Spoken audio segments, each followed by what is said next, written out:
জুবিন গাৰ্গৰ মৃত্যুৰ উচিত তদন্ত আমাক লাগে আৰু সেই মৃত্যুৰ ন্যায় অতি শীঘ্ৰে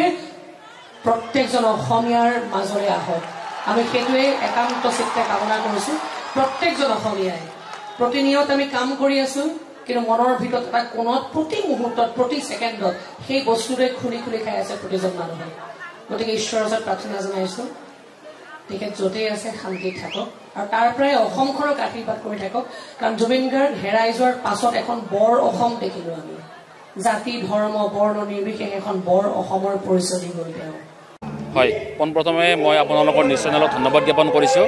বৰবাক সমন্বয় সাংস্কৃতিক গোষ্ঠী কমাৰকুছিৰ সৌজন্যত 13 আৰু 14 অক্টোবৰ দুদিনীয়া কাৰ্যসূচীৰে কমাৰকুছি দৌল প্ৰাংগণত আমি নাট মঞ্চস্থ কৰাৰ কাৰণে আমি আমন্ত্ৰণ জনাইছোঁ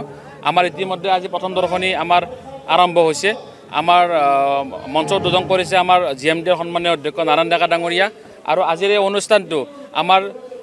প্ৰাণৰ আমাৰ শিল্পী হাৰ্টথ্ৰব জুবিন গাৰ্গ ডাঙৰীয়াৰ শ্ৰদ্ধাঞ্জলি অনুষ্ঠানেৰে আমি আজি এই অনুষ্ঠানটো আৰম্ভণি কৰিলোঁ ইতিমধ্যে ৰাইজৰ আমাৰ বিপুল সঁহাৰি আমি লাভ কৰিছোঁ আৰু অহাকালিৰ দিনটোত আমাৰ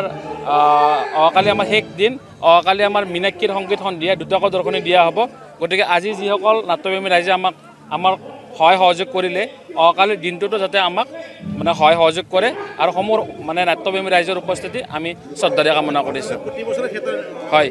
হয় আমি প্ৰতি বছৰে আজি আমাৰ বৰবাক সমন্বয় সাংস্কৃতিক গোষ্ঠীৰ উদ্যোগত আমি প্ৰায় 8 বছৰ আমি একেৰাহে আমি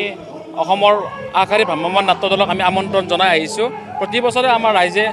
আমাক সহায় কৰি আহিছে আমাৰ যিটো বৰবাক সমন্বয় সাংস্কৃতিক গোষ্ঠী প্ৰায় আমাৰ 100 বৰবাকৰ বিভিন্ন প্ৰান্তৰ পৰা আমাৰ এই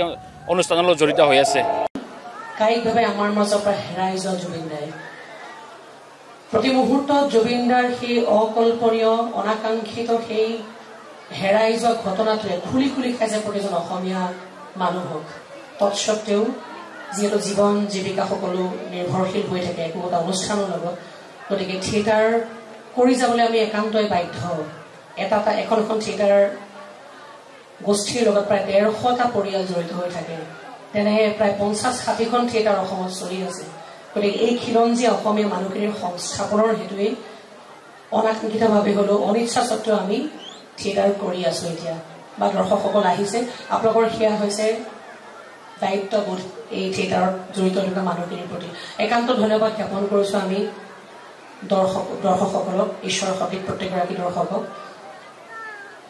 আৰু এইখিনি সময়ত আচলতে প্ৰতিটো মঞ্চৰ পৰা প্ৰতিখন অনুষ্ঠানৰ পৰা প্ৰতিটো ঠাইৰ পৰা এটাই বাৰ্তা আটাইলৈ যোৱাটো নিতান্ত স্বাভাৱিক বুলি বিশ্বাস কৰোঁ এনে এটা বিশাল সত্তা আমাৰ মাজৰ পৰা হেৰাই যোৱাৰ কাৰণটো আমাক অতি যিকোনো খবৰৰ বাবে যোগাযোগ কৰক 7099017330 লগতে 7099017110 নম্বৰত